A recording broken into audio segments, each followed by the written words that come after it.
पंजाब के पूरे विवाद को अगर कांग्रेस का कोई एक नेता करीब से देख रहा है तो वो है हरीश रावत। और हरीश रावत पंजाब कांग्रेस के प्रभारी हैं। पिछले कई महीनों से उन्हें बार बार विवाद शांत करने के लिए चंडीगढ़ जाना पड़ रहा है। पूरे विवाद पर आज तक संवाददाता दिलीप सिंह राठौर ने हरीश रावत से खास बातचीत की, सुनिए। सर, आज तक में बहुत बहुत स्वागत है आपका। सर, चन्नी को बिल्कुल टॉप पोजीशन पे पहुंचाने के लिए आपका भी नाम बार बार आता है कि आप भी उनमें से एक हैं जिन्होंने एक दलित मुख्यमंत्री की आगे बात की और आखिरकार दलित मुख्यमंत्री बनाने में आप लोग कामयाब भी हुए। लेकिन सर, चन्नी को हमेशा से सिद्धू के करीबी माना गया और कैप्टन से थोड़ा सा अलग माना गया।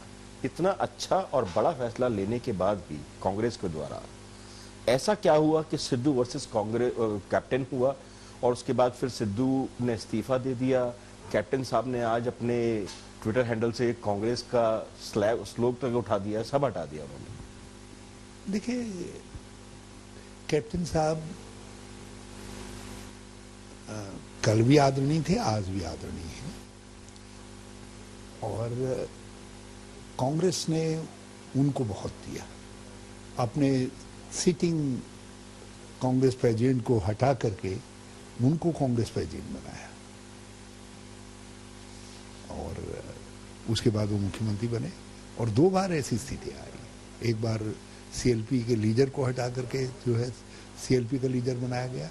तो हर बार कांग्रेस ने कैप्टन साहब के व्यक्तित्व को महत्व दिया।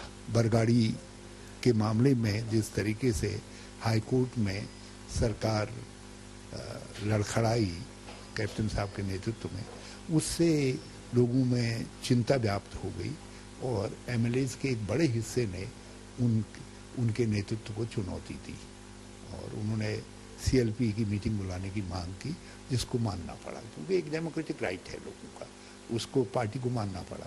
और कैप्टन साहब ने अपनी विजडम में कांग्रेस प्रेसिडेंट से कहा कि मैं इस्तीफा दे रहा हूँ और उन्होंने इस्तीफा दिया।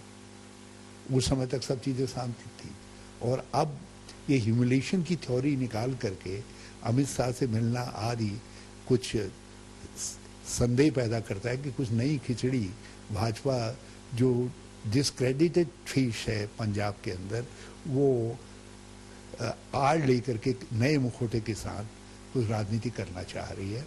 और कैप्टन साहब की भी कुछ वही बेहतर जानते होंगे कि आखिर कुछ तो होंगी मजबूरियां, कोई यूं ही बेवफा नहीं होता। अब वो मजबूरियां क्या हैं ये कैप्टन साहब जानते होंगे या पुराने लोग जानते होंगे, उसमें मैं कुछ नहीं कहना चाहता। लेकिन मैं आज भी कह रहा हूं कि सेकुलर अमरिंदर सिंह जी यदि नॉन सेकुलर भाजपा के साथ किसी तरीके से भी खड़े होंगे तो वो अपने लिए खुद नुकसान उठाएंगे। जो स्थान उनका पंजाब की राजनीति में है और कांग्रेस की राजनीति में पूरे देश भर में है, उस स्थान को खोएंगे। इसलिए उनके एक पुराने मित्र 1980 से मेरी उनसे मित्रता है। उस मित्रता के नाते मैं कहना चाहूँगा कि यदि कोई गुस्सा है भी उनके मन में कहीं तो वो मुझ पर निकाले, वो कांग्रेस अध्यक्ष से मिले, सब चीज़ों का समाधान निकल आएगा। लेकिन उनको ऐसा नहीं करना चाहिए। दूसरी बात जो आपने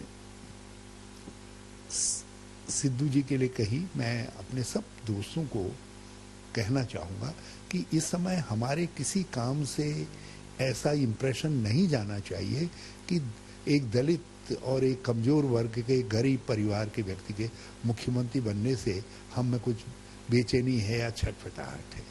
और सिद्धू जी को कुछ कहना भी था तो पार्टी के अंदर कहना चाहिए था और उसको सार्वजनिक करके उन्होंने अपनी प्रतिष्ठा को स्वयं चोट पहुंचाई।